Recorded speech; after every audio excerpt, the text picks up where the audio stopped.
Assalamualaikum warahmatullahi wabarakatuh. Bismillahirrahmanirrahim. Alhamdulillahirabbil alamin.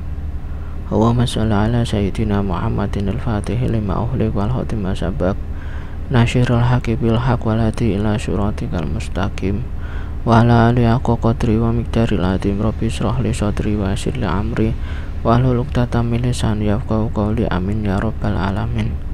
Alhamdulillah, pada kesempatan kali ini kita masih diberikan nikmat oleh Allah dalam bentuk motivasi, dalam bentuk kesehatan, sehingga kemudian kita bisa melanjutkan kajian kita tentang mata kuliah isu-isu kontemporer BK, yang mana pada kesempatan kali ini kita akan mengkaji tentang isu konseling ABK atau bimbingan konseling ABK atau anak berkebutuhan khusus. Ketika kita mengkaji tentang bimbingan konseling ABK, ya tentunya tidak lepas pula dari latar belakang ya bimbingan konseling bagi anak berkebutuhan khusus. Nah, di sini salah satu tugas pokok sekolah ya, atau kalau kita berbicara tentang ABK ada SLB ya, sekolah luar biasa, adalah membantu siswa untuk mencapai perkembangan yang optimal sesuai dengan tingkat dan jenis anak kebutuhan khusus. Jadi di sini dari adanya sekolah luar biasa atau SLB itu harapannya bisa membantu siswa ya dalam mencapai perkembangannya, sehingga perkembangannya kemudian optimal sesuai dengan tingkatan dan juga jenis-jenis kebutuhan khususnya. Seorang siswa dikatakan berhasil mencapai perkembangan yang optimal apabila ia dapat menggunakan sisa kemampuannya secara optimal sesuai dengan derajat ketunaannya. Jadi di sini dikatakan anak ABK itu dikatakan perkembangannya optimal ya ketika kemudian dia bisa menggunakan kemampuannya secara optimal sesuai dengan derajat ketunaannya ataupun ke derajat ke ABK-nya. Jadi disesuaikan dengan derajat ke ABK-nya. Kalau kemudian dia bisa istilahnya menggunakan potensi-potensi dan juga kemampuan secara optimal, maka dikatakan perkembangannya optimal atau berhasil. Namun kenyataan menunjukkan masih banyak kesenjangan dalam mengantarkan anak untuk mencapai perkembangan tersebut. Jadi realitanya ya masih banyak kesenjangan. Artinya masih banyak peserta didik ataupun siswa yang ABK itu kemudian tidak bisa mendayagunakan kemampuannya secara optimal ataupun perkembangannya tidak optimal. Nah, kesenjangan tersebut antara lain masih banyaknya anak berkebutuhan khusus yang belum mampu melakukan aktivitas sehari-hari padahal waktu di sekolah ia mampu. Jadi salah satu kesenjangannya ketidakoptimalannya dia dalam mengembangkan kemampuannya itu ya, itu ditunjukkan misalnya banyak ya siswa-siswa ABK itu yang kemudian belum mampu untuk melakukan aktivitasnya sehari-hari, padahal ketika kemudian dia di sekolah itu sebenarnya mampu, tapi kalau kemudian sudah kembali ke rumah ya itu kemudian dia tidak mampu. Ini salah satu kesenjangan. Terus kemudian banyak juga yang kemudian siswa ABK itu belum mampu untuk mengembangkan potensinya secara optimal. Nah, ini adalah masalah-masalah kesenjangan-kesenjangan yang ternyata terjadi pada anak ABK. Lah, ketidakberhasilan tersebut ya tadi di sekolah dia mampu, tapi kemudian dalam kehidupan sehari-hari dia tidak mampu, terus kemudian tidak optimal dalam rangka melakukan pengembangan diri, mengembangkan potensi ya. Ketidakberhasilan tersebut tidak semua semata-mata karena ketunaannya, jadi tidak karena kekurangannya, tidak karena keABK-annya ya, tetapi ada juga karena ketidakmampuan pelaksana pendidikan untuk memfasilitasi secara individu sehingga dapat mengetahui berbagai hambatan-hambatan yang mereka hadapi.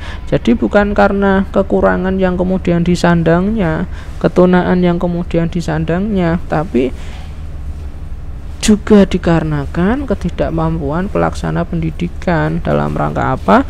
Dalam rangka memfasilitasi secara individu, sehingga kemudian kalau mereka difasilitasi, tentunya harapannya hambatan-hambatan ini bisa dihadapi. Tapi kalau kemudian pelaksana pendidikan ini tidak mampu memfasilitasi secara individu, maka hambatan-hambatan itu ya sulit kemudian mereka hadapi, ya, sehingga mereka itu tidak dapat mengetahui ya hambatan-hambatan yang harus mereka hadapi.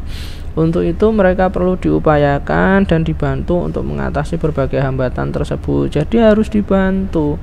Ketidaktahuan mereka dalam rangka menghadapi hambatan itu harus dibantu. Lah, salah satunya ya itu adalah dengan cara diberikan bimbingan dan konseling, ya. Jadi dengan bimbingan dan konseling ini diharapkan bisa memfasilitasi individu, ya, dalam hal ini adalah siswa ABK, untuk kemudian mengetahui hambatan-hambatan yang kemudian dihadapi untuk membantu mengembangkan potensi yang kemudian dimiliki oleh anak ABK. Inilah latar belakang ya adanya konseling ABK.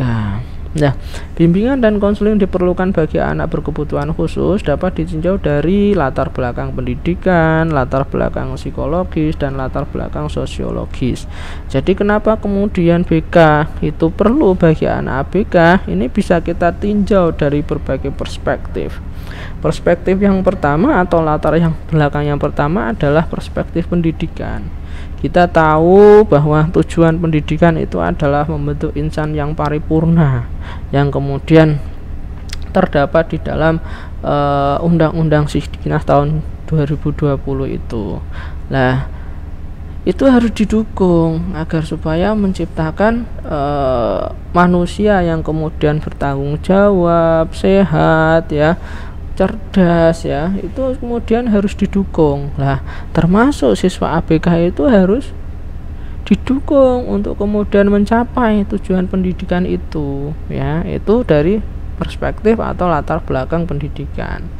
Sekarang latar belakang psikologis, ya. Yang namanya anak ABK, ya, mereka memiliki karakteristik masing-masing. Kan kita tahu bahwa ABK itu macam-macam jenisnya, dan setiap jenis itu mereka memiliki karakternya masing-masing, memiliki sisi psikologis masing-masing, sehingga kemudian kita sebagai seorang guru BK harus mampu menyesuaikan istilahnya kebutuhan-kebutuhan mereka, hambatan-hambatan yang mereka hadapi nantinya. Lah, itu harus kita fasilitasi, ya, dari sektor psikologis. Yang selanjutnya adalah latar belakang sosiologis. Nah, sekarang ini ya yang namanya anak BK itu biasanya ya cenderung dikasihani, ya. Terus sehingga kemudian mereka itu malah justru menjadi pribadi yang kemudian tidak mandiri karena lingkungan itu tidak membentuk mereka agar mereka supaya menjadi pribadi yang mandiri.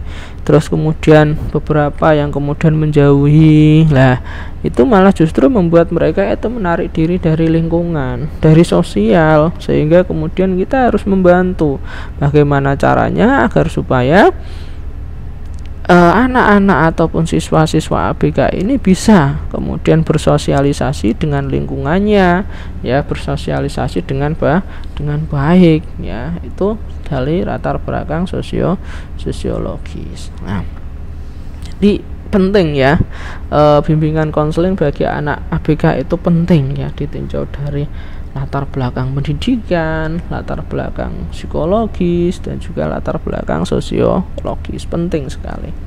Nah, sekarang ini kita mengkaji tentang pengertian ABK. Anak berkebutuhan khusus atau disingkat ABK memiliki beberapa istilah yang digunakan sebagai variasi dari kebutuhan khusus. Jadi ada macam-macam istilahnya ya. Ada variasi, terdapat variasi istilah di sini ya. Contohnya misalnya seperti disability, terus kemudian impairment, dan selanjutnya handicap ya. Nah, menurut WHO atau World Health Organization ya, masing-masing istilah itu memiliki makna sebagai berikut. Yang pertama, disability ya. Disability ya, kalau kita biasanya menyebut disabilitas ya, yaitu keterbatasan atau kurangnya kemampuan untuk menampilkan aktivitas sesuai dengan aturannya atau masih dalam batas normal, biasanya digunakan dalam level individu. Jadi disabilitas ini apa ya? Ketidakmampuan seseorang ya untuk kemudian melakukan aktivitas sesuai dengan batas normal. Normalnya orang berjalan seperti itu, tapi kemudian dia tidak bisa, ya itu disabilitas ya. Normalnya orang itu IQ-nya sekian, terus kemudian dia tidak mencapai sekian, ya disabilitas. Ya intinya dia tidak mampu menampilkan aktivitas sesuai dengan aturannya ataupun level normalnya ya. Terus yang selanjutnya adalah yang kedua adalah istilah impairment ya. Kehilangan atau ketidaknormalan dalam hal psikologis atau struktur anatomi dan fungsinya biasanya digunakan pada level organ. Jadi kalau impairment itu adalah ketidaknormalan atau hilangnya organ ya.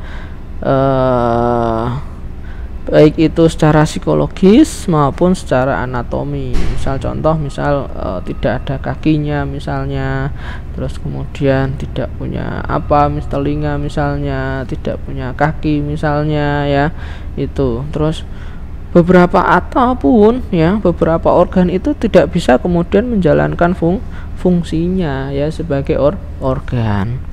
Itu namanya impairment. Yang selanjutnya adalah handicap, ketidakberuntungan individu yang dihasilkan dari yang membatasi atau menghambat pemenuhan peran yang normal pada individu. Jadi di sini hambatan-hambatan ya individu dalam rangka menjalankan perannya ya. Jadi kalau ada individu yang kemudian terhambat ya dalam menjalankan perannya ya, misalnya kelas 1 perkembangannya seperti apa, perannya seperti apa, kelas 2 perkembangannya seperti apa, perannya seperti apa, nah itu kemudian dia kok nggak bisa, maka itu dikatakan sebagai ABK. Dalam hal ini adalah handicap ya. Itu ada beberapa istilah. Yang selanjutnya, anak berkebutuhan khusus yang adalah anak dengan karakteristik khusus yang berbeda dengan anak pada umumnya ya. Jadi memang mereka memiliki karakteristik khusus ya yang berbeda dengan anak pada umumnya ya, tanpa selalu menunjukkan pada ketidakmampuan mental, emosi atau fisik. Jadi tidak melulu ya, tidak melulu kemudian ketidakmampuan atau menunjukkan ketidakmampuan mental, emosi dan fisik. Selama dia menunjukkan karakteristik yang berbeda ya, itu ABK ya. Nah, anak berkebutuhan khusus dapat diartikan sebagai seorang anak yang memerlukan pendidikan yang disesuaikan dengan hambatan belajar dan kebutuhan masing-masing anak secara individual. Jadi di sini anak ABK itu ya adalah memerlukan pendidikan yang khusus ya, yang khusus, namanya anak berkebutuhan khusus ya. Maka dia memerlukan pendidikan yang khusus yang disesuaikan dengan yaitu disesuaikan dengan hambatan belajar ataupun disesuaikan dengan kebutuhan masing-masing anak. Jadi masing-masing anak memiliki kebutuhan, memiliki karakteristik masing-masing. Yang selanjutnya adalah menurut Suron dan Rizzo, anak berkebutuhan khusus adalah anak yang memiliki perbedaan dalam keadaan dimensi penting dari fungsi kemanusiaannya. Jadi dia berbeda ya, keadaannya berbeda dengan manusia-manusia yang lain. Mereka secara fisik, psikis, kognitif, atau sosial terhambat dalam mencapai tujuan, kebutuhan, dan potensinya secara maksimal, sehingga memerlukan penanganan yang terlatih dari tenaga profesional. Jadi secara fisik, secara psikis atau psikologis, dan secara kognitif ataupun secara sosial, mereka itu terlambat ya kebutuhannya ataupun potensinya ya. Jadi kemudian perlu penanganan agar mereka keterlambatan perkembangan itu kemudian bisa diatasi ya. Penanganan ini harus dilakukan orang yang profesional dan juga orang yang terlatih ya. Salah satunya adalah seorang konselor. Ya, sini ada jenis anak ABK ya. Yang pertama adalah tunanetra ya. Kita biasanya orang yang buta atau orang yang tidak bisa melihat ya. Tunanetra adalah orang yang memiliki ketajaman penglihatan 20/20 atau kurang pada mata yang baik walaupun dengan memakai kacamata, atau yang daerah penglihatannya sempit sedemikian kecil sehingga yang tersebar jarak sudutnya tidak lebih dari 20 derajat.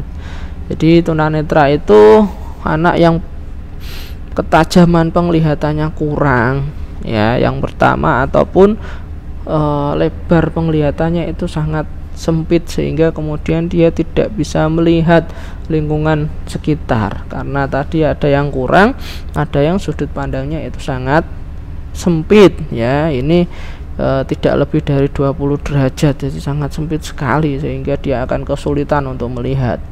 Pada dasarnya tunanetra dibagi menjadi dua kelompok, yaitu tunanetra buta ya, ada tunanetra yang buta total ataupun kurang penglihatan atau low vision ya.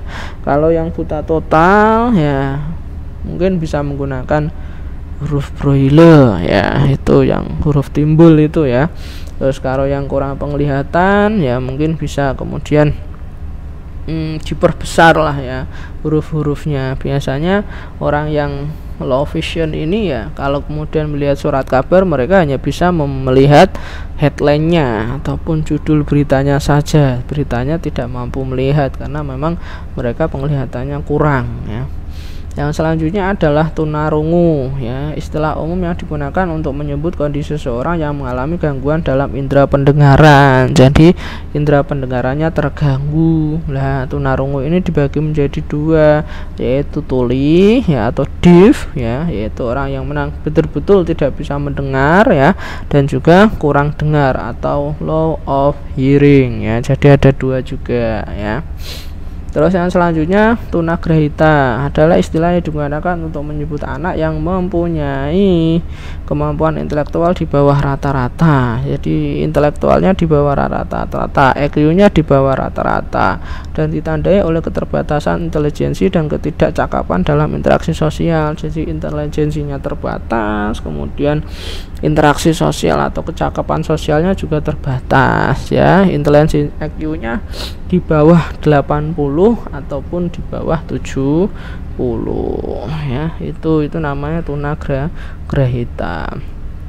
Kemudian tunadaksa merupakan suatu keadaan rusak atau terganggu sebagai akibat gangguan bentuk atau hambatan pada tulang, otot, dan sendi fungsinya yang normal. Jadi tulangnya terganggu, ototnya, sendinya, misalnya orang yang tidak mampu berdiri, orang yang tidak mampu duduk, orang yang tidak mampu untuk jalan, dan lain sebagainya.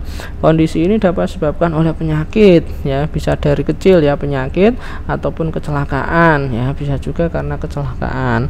Dapat juga disebabkan oleh pembawaan sejak lahir. Jadi bisa karena penyakit, bisa karena kecelakaan, ataupun bawaan sejak lahir. Yang selanjutnya ya, anak autis ya. Memiliki anak autis adalah anak yang memiliki gangguan perkembangan pada anak yang ditandai dengan adanya gangguan dan keterlambatan dalam kognitif, bahasa, perilaku, komunikasi, dan interaksi sosial. Jadi kognisinya terganggu, bahasanya terganggu, perilakunya terganggu, komunikasinya terganggu, interaksi sosial terganggu.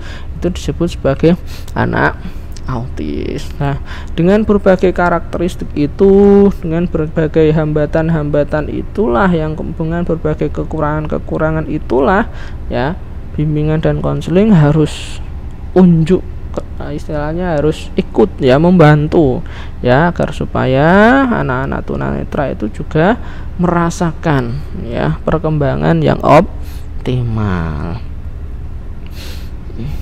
Ya, sekarang ini pengertian BK-ABK ya. BK bagi ABK ya atau anak berkebutuhan khusus adalah upaya bantuan yang diberikan oleh konselor kepada konseli agar konseli tersebut dapat menyelesaikan masalah yang sedang dihadapinya dan mampu menyesuaikan diri dengan lingkungan yang berbeda dengan dirinya serta memaksa mampu untuk mengembangkan potensi yang dimilikinya sesuai dengan kemampuan yang dimiliki anak kebutuhan khusus tersebut. Jadi BK-ABK itu ya diberikan agar supaya ABK itu bisa menyelesaikan masalah yang dihadapi, kemudian menyesuaikan diri dengan lingkungan yang tentunya di sini berbeda dengan dirinya ya.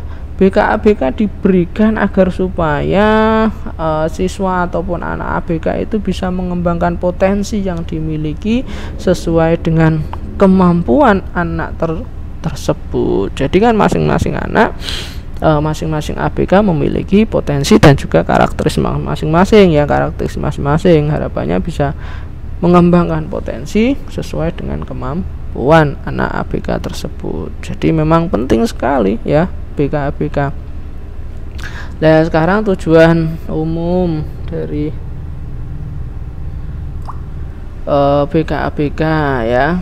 Jadi sebenarnya sesuai dengan tujuan pendidikan nasional ya tahun 2003 ya, nomor 20 tahun 2003, yaitu tujuan manusia Indonesia seutuhnya yang cerdas, beriman, bertakwa kepada Tuhan Yang Maha Esa, berbudi pekerti luhur, memiliki pengetahuan, keterampilan, kesehatan jasmani dan rohani, kepribadian yang mantap dan juga mandiri, serta tanggung jawab kemasyarakatan dan kebangsaan.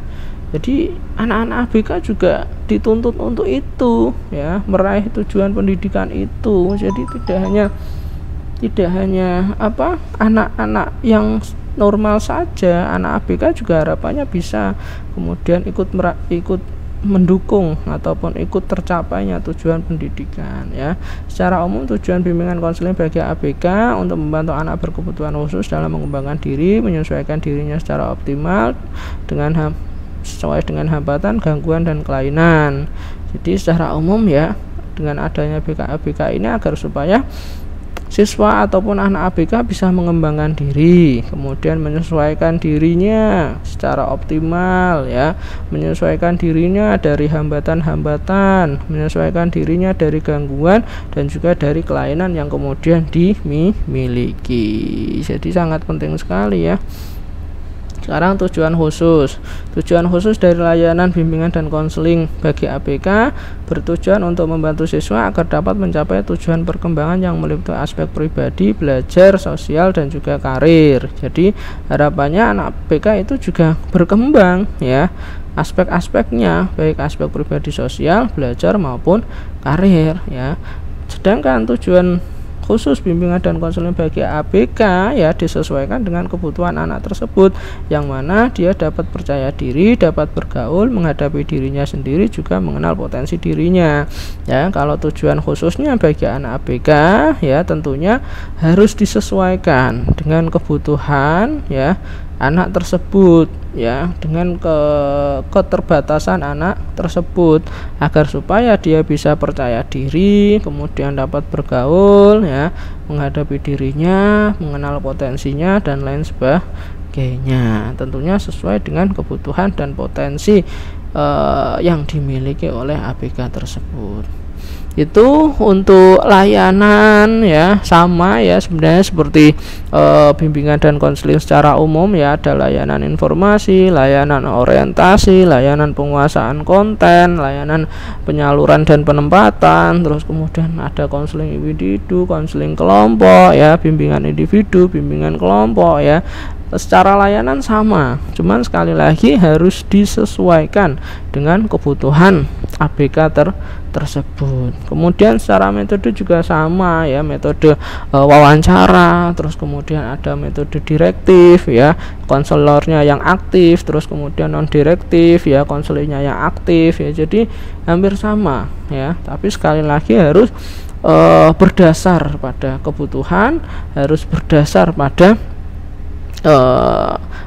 disesuaikan dengan kebutuhan dan juga potensi dari masing-masing ABK tersebut ya. Mungkin itu yang bisa saya sampaikan ya. Semoga kita bisa unjuk kerja ya, bisa ikut membantu ya teman-teman yang ABK agar mereka bisa meraih potensinya ya, meraih perkembangannya sesuai dengan tingkat perkembangannya.